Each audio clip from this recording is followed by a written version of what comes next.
The biblical concept of the firmament is a fascinating and often debated topic, primarily found in the creation account in Genesis 1.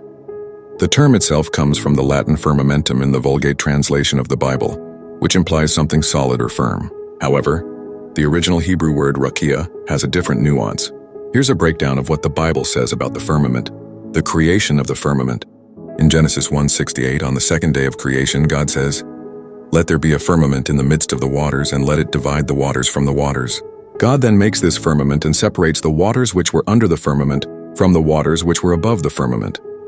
He calls the firmament heaven. The meaning of the Hebrew word rakia. The Hebrew word rakia is often translated as expanse, vault, or sky in modern English Bibles. The root of the word means to beat out or to spread out, like hammering metal into a thin sheet. This is why the Latin translation firmament, meaning something firm or solid, was chosen, reflecting an ancient understanding of the sky as a solid dome.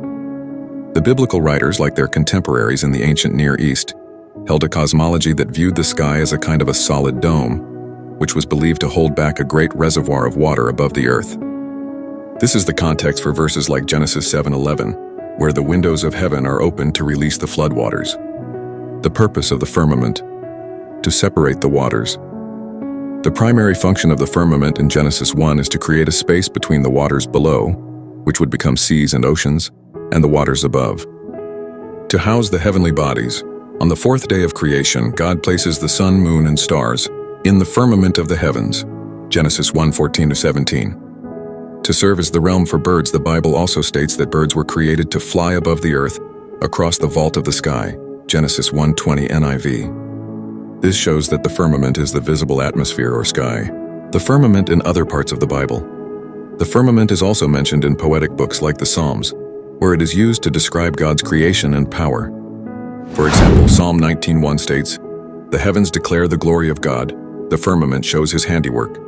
In the prophetic book of Ezekiel, the firmament is described in a vision of God's throne, appearing like the color of an awesome crystal, stretched out over the heads of the living creatures. Ezekiel 1:22. In summary, the Bible describes the firmament as the vast expanse of the sky, created by God to separate the waters and to be a space for the sun, moon, stars, and birds. While the word firmament in older translations suggests a solid dome, the original Hebrew word rakia is better understood as expanse, referring to the ordered space of the sky that God created and filled with his handiwork.